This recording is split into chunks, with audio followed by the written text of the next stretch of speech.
बिस्मिल्लाहिर्रहमानिर्रहीम। अस्सलाम वालेकुम नाज़रीन, आप देख रहे हैं प्रोग्राम हक़ाइक़। मैं हूं आपके साथ फ़ाइज़ा शराज़ी। नाज़रीन, पाकिस्तान तहरीक इंसाफ और हुकूमत के माबैन मुज़ाकरात का अमल टूटने के बाद भी जुड़ने की उम्मीद पर आज भी ये सिलसिला खड़ा है। जैसे कि तहरीक इंसाफ की जानिब से कहा जा रहा है कि अगर ये PMLN की जानिब से कोई स्टेप फॉरवर्ड होता है, कमीशन बना दिए जाते हैं, तो वो एक दफ़ा फिर से अपने फ़ैसले पे नज़रसानी कर सकते हैं दोबारा मुज़ाकरात के हवाले से। ये कुछ यानी कि हम ये कह सकते हैं कि एक उम्मीद है कि अगर गवर्नमेंट की जानिब से एक स्टेप फॉरवर्ड होता है तो दोबारा मुज़ाकरात जो हैं उसका उन्होंने शुरू होने का इंदिया दिया है, जो कि कल हमने देखा था कि मुज़ाकरात टूट गए थे। मुज़ाकरात का अमल जो है तहरीक इंसाफ की जानिब से ख़त्म कर दिया गया था, ऐलान कर दिया गया था। नाज़रीन, ये तो टॉपिक होगा हमारे प्रोग्राम का मेन टॉपिक, लेकिन इसके अलावा पीपल्स पार्टी ने नून लीग के साथ मुज़ाकरात के लिए तमाम कमेटियाँ जो हैं वो तहलील कर दी हैं। सदर मुमलिकत पावर शेयरिंग फार्मूले पर PM से मुज़ाकरात खुद करेंगे। ये अब से कुछ लम्हात पहले पीपल्स पार्टी ने एक प्रेस कॉन्फ्रेंस की थी, पीपल्स पार्टी के रहनुमाओं ने, और उन्होंने ये अनाउंसमेंट की थी। लेकिन नाज़रीन, इस सब के अलावा पीका एक्ट के हवाले से मैं लाजमी बात करूँगी। पीका एक्ट के हवाले से जो वर्किंग जर्नलिस्ट हैं उनके लिए इंडिपेंडेंट न्यूज़ और ओपिनियन के लिए स्पेस ऑलरेडी नाज़रीन बहुत ज़्यादा महदूद कर दी गई है। बहुत ज़्यादा जिसे कह लें कि गुंजाइश नहीं है, बिल्कुल भी गुंजाइश नहीं है। अब बिल्कुल ऐसा लग रहा है कि जैसे रिस्ट्रिक्ट कर दिया गया है मज़ीद उसको, या फिर कहीं ना कहीं से उसको अगर टारगेट किया जाएगा, तो इसलिए हमें रास्ता नाज़रीन अगर देखें तो रास्ते खोलने की ज़रूरत है, ना कि मज़ीद रास्ते बंद करने की ज़रूरत है। एटलीस्ट मेन स्ट्रीम के लिए या जो वर्किंग जर्नलिस्ट हैं उनके लिए रास्ते इसने महदूद नहीं करने चाहिए। पीका लॉ की डेफिनेशंस में शॉर्टली ज़रा आपके सामने रखना चाहूँगी। पीका लॉ की डेफिनेशन के अंदर हमने न्यूज़ ऑर्गेनाइजेशंस को भी शामिल कर दिया नाज़रीन, सारी जर्नलिस्ट कम्युनिटी भी उसके अंदर आ गई है। इसके अलावा अब मेन जो चीज़ डिस्कशन में आ रही है, यानी कि अब जिसकी ख़बर पसंद नहीं आएगी या जिसकी ख़बर देने का अंदाज़ पसंद नहीं आएगा, या जो ख़बर लगेगी कि एक सहाफ़ी ने ख़बर ब्रेक की और वो किसी भी उस वक्त की हुकूमत के अगेंस्ट है या किसी भी ऐसे अथॉरिटी के अगेंस्ट है, तो वो फिर पीका एक्ट के तहत उसको शामिल कर लिया जाएगा, उसको पीका एक्ट में शामिल कर लिया जाएगा और उसको टारगेट करना बहुत ही आसान हो जाएगा नाज़रीन। पीका एक्ट के मुताबिक उसको पीका लॉ में ले जाएंगे और उसको खूब रगड़ा लगाया जाएगा, जो एक आम फहम जो इस वक्त सोच पीका एक्ट के बाद समझ में आ रही है। या फिर उसको जुर्माना कर देंगे या ऐसी सज़ा दे दी जाएगी कि जिसके बाद वो तौबा करेगा कि आइंदा कभी वो ऐसी जो ख़बर है रिपोर्ट करने की या ओपिनियन देने की हिम्मत भी ना करे। ये हमें तखसीस करनी पड़ेगी नाज़रीन, तखसीस करनी पड़ेगी कि न्यूज़ ऑर्गेनाइजेशंस और प्रोफेशनल जर्नलिस्ट को बचाना पड़ेगा इस सबसे। जो फेक न्यूज़ देते हैं ठीक है, उनका एहतसाब होना चाहिए, उनका एहतसाब के कटारे में लाना चाहिए, लेकिन वर्किंग जर्नलिस्ट या आपको अगर किसी की खबर पसंद नहीं आई है तो वो इस रगड़े में नहीं आना चाहिए। नाज़रीन, अगर आज इस सारी चीज़ों को ना देखा गया, अगर आज वर्किंग जर्नलिस्ट को ना बचाया गया, स्पेस ना दी गई, तो आज जो गवर्नमेंट में बैठे हैं, ज़ाहिर सी बात है जो एक वक्त की गवर्नमेंट होती है वो किसी वक्त में अगले वक्त में अपोजिशन भी होती है, और जो अपोजिशन होती है वो एक वक्त में आने वाले दिनों में गवर्नमेंट भी हो सकती है। तो यही सर्कल दायरों का सफ़र हमने अपने मुल्क में देखा है सियासी जमातों में। तो जो आज की गवर्नमेंट है वो कल की अपोजिशन भी हो सकती है, और हर गवर्नमेंट के दौर में ये होता है कि वो नैब के ज़रिए अपनी अपोजिशन को खूब जेलों की सैर भी करवाते हैं और टफ़ टाइम भी देते हैं। तो ये ना हो कि नाज़रीन जो वर्किंग जर्नलिस्ट आज आवाज़ उठा रहे हैं, कल को इनके ख़िलाफ़ भी अगर कोई ना कोई रगड़ा दिया जाएगा उस वक्त की आइंदा आने वाली किसी भी गवर्नमेंट की जानिब से, तो उस वक्त भी वो आवाज़ ना उठा सकें और पीका एक्ट के तहत वो भी मजबूर ही रहें। नाज़रीन, इस सब पे बात करेंगे प्रोग्राम के दूसरे हिस्से में कि मुखालिफिन की चक्की में जो पिस रहे हैं और जो हकीकत में असली में जो देखें कि असल ख़बर लेके सामने आ रहे हैं, हकीकी ख़बर लेके सामने आ रहे हैं, उनके लिए कोई बुरा नहीं होना चाहिए। इस सब के अलावा नाज़रीन, स्पीकर ने मुज़ाकराती कमेटियों का चौथा इजलास तलब कर लिया है। PTI ने शिरकत से इनकार कर दिया है। जैसे कि मैंने अभी आपको कहा कि PTI ने मशरूत इंदिया दे दिया है मुज़ाकरात दोबारा शुरू करने का, और ये कहा जा रहा है कि जनाब आप जुडिशल कमीशंस की जानिब आए, हुकूमत ऐलान करे तो वो इस पर फिर बैठ भी सकते हैं। 7 दिन PTI के मुताबिक काफ़ी है कमीशन को अनाउंस करने के लिए। कमीशन वो कह रहे हैं बनाना ना से एटलीस्ट अनाउंस ही कर देते, 7 दिन का उन्होंने टाइम दिया है। नाज़रीन, अब देखते हैं कि 28 जनवरी को जो इजलास तलब किया गया था कि आपकी जानिब से सियासी पॉलिटिकल स्ट्रेटजी क्या होती है उस इजलास को लेके। पार्लियामेंट का मुश्तरका इजलास हुआ नाज़रीन, 4 बिल मंजूर। PTI ने एहतजाज किया, एजेंडे की कॉपियाँ फाड़ दी। PTI पिछले 1-1.5 हफ्ते से यही कर रही है, असम्बलियों में एहतजाज करती है, वर्कआउट करती है।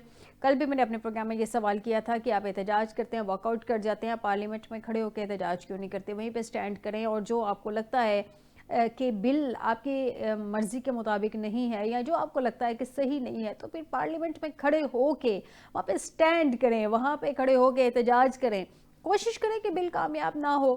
آپ واک آؤٹ کر جاتے ہیں, پیچھے سے جتنی بھی میجورٹی ہوتی ہے اس حساب سے بل پاس ہو جاتے ہیں. اجلاس ناظرین پہلی تاخیر سے شروع ہوا تھا. ناظرین ایک اور بہت اہم خبر جو سامنے آ رہی ہے, ذرائع اسٹیبلشمنٹ کے مطابق آپ کو بتاتے چلیں کہ پشاور میں ملاقات کے باوجود پی ٹی آئی کا اسٹیبلشمنٹ سے بیک ڈور رابطہ نہیں ہو سکا ہے. عسکری قیادت کے ساتھ غیر رسمی ملاقات بیرسٹر گوہر اور علی امین گنڈا پور کی درخواست پہ ہوئی تھی. یہ جو پچھلے دنوں ملاقات کی بہت جو ہے وہ دھوم مچی ہوئی تھی. پہلے تو بیرسٹر گوہر نے اس کو ڈینائل دیا تھا, اس کے بعد جب عمران خان صاحب نے جیل میں اڈیالہ میں یہ بات وہاں سے سامنے آئی, ان کے کچھ جو رہنما وہاں پہ ملاقات کرنے گئے تھے ان کے تھرو, تو اس کے بعد پھر بیرسٹر گوہر نے بھی اس کو جو ہے وہ آن کیا اور انہوں نے بتایا کہ ہاں جی اسٹیبلشمنٹ سے ملاقات ہوئی تھی. ناظرین ذرائع اسٹیبلشمنٹ کے مطابق اس ملاقات کے بعد عسکری قیادت کا پی ٹی آئی سے کوئی رابطہ نہیں ہوا. ملاقات میں یہ بھی بتا دیا گیا تھا کہ تحریک انصاف کو سیاسی قیادت کے ساتھ ہی بیٹھنا ہوگا. رانا ثناء اللہ صاحب آلریڈی 2-3 دن سے یہی کلیم کر رہے ہیں کہ عسکری قیادت کی جانب سے اسٹیبلشمنٹ کی جانب سے دو ٹوک کہہ دیا گیا ہے انہیں بھی اور پی ٹی آئی کو بھی کہ بیٹھنا ہے تو سیاسی قیادت نے آپس میں بیٹھنا ہے. اس سب پہ بات کرتے ہیں آج کے پروگرام میں. آپ کو بتائیں کہ اسٹوڈیو میں ہمیں جوائن کیا ہے حافظ ذیشان رشید صاحب ہے, secretary information central Punjab Pakistan Tehreek Insaf. بہت شکریہ حافظ صاحب آپ کا ہمیں اسٹوڈیو میں جوائن کرنے کے لیے. Bibi Wajiri member Punjab assembly P M L N, بہت شکریہ بی بی آپ کا بھی اسٹوڈیو میں جوائن کرنے کے لیے. سعید آصف صاحب ہے, سینئر اینالسٹ ہیں, سینئر صحافی ہیں, پک ایکٹ کے حوالے سے ساری انفارمیشن ان سے بھی جو ہے وہ پوچھیں گے کہ مزید ان کے تحفظات کیا رہے اور آج اسمبلی سیشن کے دوران کیوں جو صحافی بار بار احتجاج کریں ان کو کیوں نہیں سنا جا رہا, اس پہ بھی بات کریں گے. بہت شکریہ سعید آصف صاحب آپ کا بھی ہمیں جوائن کرنے کے لیے. سب سے پہلے تو حافظ صاحب سے جانتے ہیں. حافظ صاحب یعنی کہ آپ لوگوں نے آج مشروط اندیا دے دیا ہے کہ دوبارہ مذاکرات شروع ہو سکتے ہیں اگر پی ایم ایل این کی جانب سے کوئی کمیشن وغیرہ بنا دیا جاتا ہے, تو یہ اس کی کوئی ڈیڈ لائن ہے آپ لوگوں کی جانب سے؟ جیسے وہ کہہ رہے ہیں کہ 28 تاریخ جو ہے وہ 7 ورکنگ ڈیز ہیں تب تک بنتی ہے, یا آپ لوگ 31 تاریخ تک ویٹ کریں گے؟ دیکھیں جو حکومتی وزراء ہیں, جو حکومتی نمائندگان ہیں, تارڑ صاحب ہو گئے, خواجہ آصف صاحب ہو گئے, یہ ان مذاکرات کے متعلق جو اسٹیٹمنٹ دیتے رہے وہ پوری قوم نے دیکھا, اسی میڈیا چینلز نے چلایا.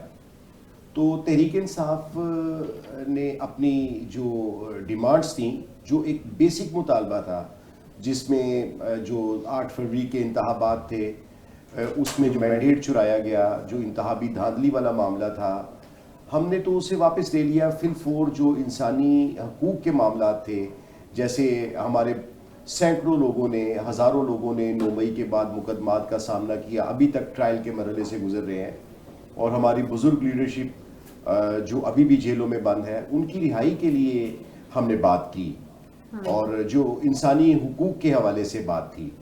دوسرا جو 26 جو نومبر کو اس ملک میں برپا کیا گیا, خون ریزی کی گئی, ایک سیاسی پرامن کارکنوں کو شہید کیا گیا, جس کی تفصیلات بھی تحریک انصاف نے دی, اس کی انکوائری تھی, اس کے لیے کمیشن کا مطالبہ تھا.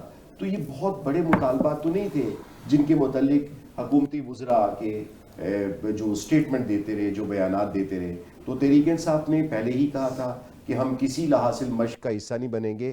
ابھی بھی تحریک انصاف نے جو ایک لچک کا مظاہرہ کیا ہے وہ یہی ہے کہ آپ کچھ دنوں میں اگر اس پہ کمیشن کی تشکیل کر دیں تاکہ ان معاملات کی حقیقت قوم پہ واضح ہو سکے, تو پھر ہم مذاکرات کے لیے دوبارہ آمادگی ظاہر کر سکتے ہیں. لیکن حافظ صاحب میرا سوال وہی ہے کہ آپ لوگ نے جو دوبارہ آمادگی کا مشروط اندیا دیا ہے کہ دوبارہ بیٹھ سکتے ہیں, دوبارہ مذاکرات کا سلسلہ شروع ہو سکتا ہے, یہ جو 7 ورکنگ ڈیز گورنمنٹ کی جانب سے کل اناؤنس کیا گیا تھا, عرفان صدیقی صاحب نے پریس کانفرنس میں وہ لیٹر بھی شاید وہ دکھا رہے تھے جس پہ آپ لوگوں کی رضامندی ہوئی تھی شاید 7 ورکنگ ڈیز کے حوالے سے, تو وہ منگل کو پورے ہونے جا رہے ہیں یعنی کہ 28 تاریخ کو.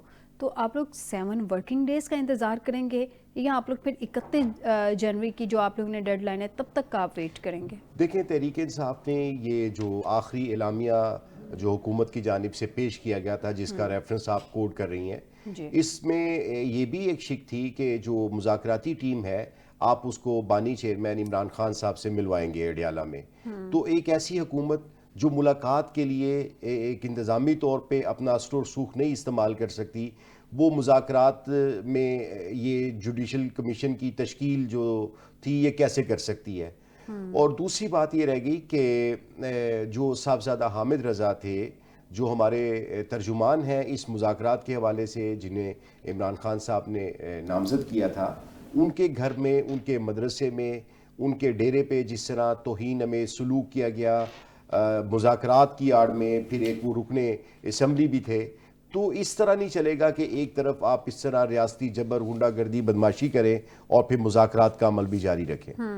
تو تحریک انصاف بالکل اگر گورنمنٹ اگلے کچھ دنوں میں اس بات پہ آمادگی ظاہر کرتی ہے کمیشن کی تشکیل پہ, تو تحریک انصاف مذاکرات کر سکتی ہے, لیکن یہ مذاکرات بھی جو ہے وہ عمران خان صاحب کی اپروول کے بعد ہی یعنی کہ اگر کمیشن بنتا ہے تو دوبارہ آپ لوگوں کو اپروول کے لیے خان صاحب سے ملنا پڑے گا, اس کے بعد وہ اپروول آتی ہے تو آپ لوگ مذاکرات سٹارٹ کریں گے. بھی کوئی پلان ہے مذاکراتی کمیٹیوں کی جانب سے؟ تو آپ لوگ بار بار کہہ رہے ہیں, ریکویسٹ بھی کر رہے ہیں کہ آپ لوگ آئیں, ہمارے ساتھ بیٹھیں, مذاکرات کے عمل کو ختم نہ کریں, لیکن آفیشیلی جو اگر ہم دیکھ رہے ہیں چیزیں جو ہمارے سامنے ہیں اس میں یہ ہے کہ اگر آپ کمیشن کا اعلان کر دیتے ہیں, ایٹ لیسٹ چلے کمیشن بنانا بات کی بات ہے, کمیشن کا اعلان ہی کر دیتے ہیں تو دونوں بیٹھ سکتے ہیں دوبارہ سے.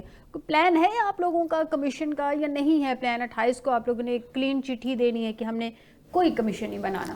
دیکھیں فائزہ, میں جب بھی 3-4 دفعہ ہماری اسی پہ بات ہوئی ہے جی, یہ ہمارا جو تھا, تو مجھے نہیں لگتا کہ یہ جو مذاکرات یہ ہوں گے. مذاکرات انسانوں کے ساتھ ہوتے ہیں, مذاکرات میں جو سنسیئر لوگ ہوتے ہیں, جو سنسیئر پولیٹیشین ہوتی ہے وہ بیٹھتی ہے, مذاکرات میں ایسے لوگ نہیں بیٹھتے. یہ انسان نہیں ہے, یہ انسان, بس چھوڑے نا اس بات کو. یہ اب مجھے بتائیں, ہر دفعہ کوئی اور بات آ جاتی ہے, کوئی اور بات آ جاتی ہے, بھئی کیوں؟ جب بھی آپ کہتی ہیں کہ آپ نے خود ہی ابھی کہا کہ آپ لوگ ریکویسٹ کرتے ہیں, تو ریکویسٹ کرنے کا کیا مطلب ہے ہمارا کہ مذاکرات نہ کریں, نہ بیٹھیں؟ اب اس میں آپ کہو گے کہ آپ کی مرضی کے جو فیصلے وہ مسلط ہو, تو وہ نہیں ہونے, وہ بالکل نہیں ہونے. اور دیکھیں بات جو ہے نا کہ یہ جو حافظ صاحب ہیں, بات کوئی شروع ہوتی ہے تو یہ اپنی بزرگ قیادت کو لے کے بیٹھ جاتے ہیں. بزرگوں کو بزرگوں والے کام کرنے چاہیے. بزرگوں کو جو حکومت ہے انہوں نے سزائیں نہیں دی, بزرگوں کو عدالتوں کی وجہ سے بیٹھے ہیں. بزرگوں نے جو کیا ہے وہ اس کی سزا پہ جو ابھی 9 مئی کے حوالے سے عدالتیں ان کا کوئی فیصلہ بھی نہیں کر رہی. تو میری بات سنیں, عدالتیں ہماری وجہ سے فیصلہ نہیں کرتی. آپ بتائیں عدالتیں کس وجہ سے فیصلہ نہیں کرتی؟ تو آپ بتائیں گے. نہیں تو عدالتوں کا کام عدالتوں کو کرنے دیں. آپ یہاں بیٹھ کے ہم حکومت کے اوپر تھوپنے لگ جاتے ہو. بھائی تمہاری حکومت نہیں ہے نا, جو کہ کہا جاتا تھا. میں خود اس حالات کی زد میں آئی ہوں, کیمرے لگائے ہوئے تھے ہمیں, تو ہم کہتے کوئی بات کرنی چاہتے تھے تو کہتے تھے نہیں عمران خان دیکھ رہے ہیں, ایسے نہیں ہونے دینا. سپریڈنٹ جیل کہتا تھا کہ انہوں نے آرڈر کیا ہے کہ اتنے بندے بھر دو کہ ان کا جسم نظر نہ ایک دوسرے کا. ہم خود, میں خود یہ نیب کے جو ٹھوکر پہ جو نیب ہے, جب مریم آئی تھی پیشی پہ, جب ہمارے گھر کے 14 لوگ پکڑے تھے, میاں نواز شریف بزرگ نہیں تھے, خواجہ آصف صاحب بزرگ نہیں تھے, سعد رفیق بزرگ نہیں تھے, بتائیں کون بزرگ نہیں تھا؟ شہباز شریف بیمار تھے, بیماری کی وجہ سے سال 2 سال جیلوں میں پڑے رہے. یہ کیا بزرگوں نے کیا؟ راشد بھی بیمار ہے نا, کینسر سروائیور ہے. ہاں تو بتائیں مجھے, تو کسی نے چوں کی ہو. میں آپ کو پھر وہی بات کروں گی کہ باجی کلثوم نواز بیمار تھی. میں کہنا نہیں چاہتی ہے, 120 کا الیکشن تھا, ہم الیکشن لڑ رہے تھے, تو راشدہ یاسمین صاحبہ اپوزٹ الیکشن لڑ رہی تھی, تو آپ یقین کریں اس کی بیماری کا مذاق اڑاتی تھی. یار اس طرح نہیں کرنا چاہیے, ہمیں بھی نہیں کرنا چاہیے, کوئی بھی پارٹی ہے نہیں کرنا چاہیے. یار دشمن مرے کہ خوشی نہ مریے, سجنا بھی مر جانا, تو یہ غلط بات ہے. اور آپ صحیح کہہ رہے ہیں. میں آپ کی جانب حافظ صاحب آتی ہوں, میں ذرا سعید آسی صاحب کو شامل گفتگو کر لوں. آسی صاحب, آج عطا تالر صاحب نے کہا ہے کہ حامد رضا کے گھر یا مدرسے پر چھاپے پر حکومتی مذاکراتی کمیٹی سے رابطہ کیا جاتا. 190 ملین پاؤنڈ کو انہوں نے ہائی لائٹ کیا. وہ کہہ رہے ہیں کہ یہ سارا کچھ جو ہے 190 ملین پاؤنڈ کیس کا اثر کم کرنے کے لیے رخ موڑا جا رہا ہے. سر اگر چلے مان لیتے ہیں عطا تالر صاحب کی اس بات کو, سیکنڈ بھی ایک لمحے کے لیے اگر ہم کر لیں, یہ رخ ہی موڑ رہے ہیں, تو انہیں سر کیا فائدہ ہوگا सज़ाएं तो जो होनी थी वो हो गई, जो डिस्कशंस होनी थी वो हो गई, फिर इनको क्या फ़ायदा है अगर ये रुख ही मोड़ लेंगे तो? आसिफ साहब। शुक्रिया फैजा। यही बात है, ये रुख मोड़ने वाली जो बात है ना, ये जो मुज़ाकरात की जो एक डोर डाला गया था, और ये डोर भी पीटीआई की तरफ से डाला गया, उस वक्त यही इनके ज़हन में यकीनन यही होगा कि मुज़ाकरात के ज़रिए, उस वक्त तो ये फैसला नहीं आया था ना नैब कोर्ट का, तो कोशिश यही थी कि चले मुज़ाकरात के ज़रिए कोई थोड़ी सी इसमें रिलीफ का कोई इम्कान हो सकता है, कोई सज़ा में कमी का, या वैसे कोई पॉलिटिकल एडवांटेज अगर हो सकता है तो फिर ये मुज़ाकरात हमारे लिए सूदबद्ध है। तो इसी नुक्ता नज़र से इन्होंने मुज़ाकरात के लिए हुकूमत से राब्ता किया, और ये अच्छा हुआ कि आसिफ साहब, स्पीकर जो मैं है आपकी जानिब दोबारा आती हूँ, क्योंकि थोड़ा सा ऑडियो का इशू होने की वजह से मैं क्लियरली आपकी जो बात है डिस्कशन उसको सुन नहीं पा रही। मैं माज़रत चाहती हूँ आपसे, मैं थोड़ा सा आपसे जो है वो माज़रत के साथ मैं दोबारा आऊँगी। मैं ज़रा हाफिज़ साहब से जाना, हाफिज़ साहब कुछ कहना चाह रहे हैं? जी, मैं मोहतरमा बीवी की बात का जवाब देना चाहता हूँ कि आज अच्छा हुआ कि इस कौम को इंसान की डेफिनेशन का भी पता चल गया कि तहरीक इंसाफ वाले इंसान नहीं है, तो ये बड़ी अच्छी बात है, इन्होंने खुद कर दी। तो मैं आज डेफिनेशन कर देता हूँ लोगों के लिए, इस्लाह के लिए, ताकि लोगों को भी पता चले कि जो जेल से भाग जाए, जो जेल जाके बीमार हो जाए, जिसके प्लेटलेट्स गिर जाएं, और जो एयरपोर्ट पे जाते ही बब्बर शेर की तरह हो जाए, जो इस मुल्क में मौजूदा वज़ीर आज़म है वो 50 रुपए के स्टाम्प पेपर पे एक बोगस एंट्री करके अपने भाई को इस मुल्क में फ़रार करवा दें, और फिर यही इंसान होते हैं। मैं तो आज यही समझाऊं। और आप एक्सेप्ट करें आप लोग इंसान नहीं? जी हाँ, मेरी बात, मैंने आपकी बात नहीं, मुझे बात करने दें, मुझे बात करने दें। आप क्यों नहीं करने देंगी बात? बिल्कुल नहीं, मैं आपकी बात, इस तरह की बदतमीजी बात में इंसान की तारीफ आप ना करें, आप ना आया करें, आपके पास आर्गूमेंट होते नहीं है, आप बेफजूल बातें करती हैं। ये आर्गूमेंट है? अब जी मेरा आर्गूमेंट जी, तो इंसान की डेफिनेशन आज जी बिल्कुल इसी तरह ही जूता पड़ा था उसको। जी बिल्कुल, तो आप भी जूता उतार ले, यही तो आपके पास है। कल किसने उतारा था? आप एक खातून है, मैं सिर्फ आपका एहतराम कर रहा हूँ। तो ना करो एहतराम, मेरे सामने इस तरह बैठ के बात भी नहीं करनी। एहतराम सीखा, हमने एहतराम सीखा, मुझे मेरी बात करने दें। तो इंसान की आज डेफिनेशन मैंने आपको बताई कि जो जेल से भाग जाए, और दूसरा इन्होंने कहा कि किसी ने चू नहीं की। भाई जेलें काटी होगी तो आपने चूं कर दी है ना, आप तो जेल से फरार हुए, आप तो बीमारियों का बहाना बनाते हैं। और जिस हमले की इन्होंने नैब वाली बात की, तो जब आप इदारों पे पत्थर लेके हमलावर होंगे तो फिर आप जेलों में भी जाएंगे। और जो इन्होंने कहा, मैं इसको शदीद किस्म की मुजम्मत करता हूं, जो इनकी नहीं, इनकी पूरी पार्टी का ये वतीरा है। आर्गूमेंट इनके पास खत्म हो गए हैं, दलाइल इनके पास खत्म हो गए हैं। इस मुल्क में एक डिक्टेटर से ज्यादा इस मुल्क में जुल्म बहाया गया, एक सियासी कारकुनों को शहीद तक कर दिया गया। इससे पहले इस मुल्क में जो डिक्टेटरशिप आई, इस मुल्क में जब मार्शल लॉ लगा, इस मुल्क में जब इमरजेंसी लगी, मुशर्रफ के दौर में भी ऐसे हालात नहीं थे। आप मेरी बात सुने आसमा, फायजा, मैं ऐसी बकवास बिल्कुल नहीं सुनूंगी। मैंने आपको कह दिया है, मुझसे बुरा नहीं कोई होगा। फरार हो गए, भाग गए, बीमारी का बहाना बनाया। अब तुम्हें शर्म नहीं आती? बीमारी का बहाना बना, कहते हैं जी हमारे बुजुर्ग अंदर है, फलाना अंदर है, टमकाना अंदर है, ऐसा हो गया, वो हो गया, शहीद कर दिए। बेशर्मो बेहजावो बीबी प्लीज, पूरे अफगानी हम ये वर्ड्स नहीं यूज कर सकते मेन स्ट्रीम पे। आप नहीं बोलेंगी, आप बीबी, आप बोलेंगी नहीं बीच में। बीबी मेन स्ट्रीम पे हम ये वर्ड्स नहीं यूज कर सकते। हमारी लीडरशिप के लिए आप ऐसे बात सुनती हैं? बीबी मैं उनको भी मना करती हूँ, मैं आपको भी कह रही हूँ कि आप मेन स्ट्रीम पे ऐसे वर्ड्स नहीं यूज करेंगे। अफगानी बदमाश लेके एक पार्टी, एक वो उठ के वो पिंकी पीरनी इस्लामाबाद पे चढ़ाई कर दो तो उसको रोको ना। उसको रोक दिया तो तुम कहते हो कि शहीद कर दिए। उसमें कोई बताओ मुझे अफगानी कितने बदमाश गुंडे थे, और असले से लैस थे। कल क्या किया था एक वो बेशर्म जो पंसोता के पता नहीं उन्हें जुतियां खादियां, नक तड़वा के मुझे नाज़रीन एक ब्रेक लेना है। बीबी मैं ब्रेक के बाद आपके पास आती हूँ। नाज़रीन एक छोटा सा ब्रेक लेते हैं, ब्रेक से वापस आते हैं तो मज़ीद डिस्कशन करेंगे। हाजिर होते हैं इस ब्रेक के बाद।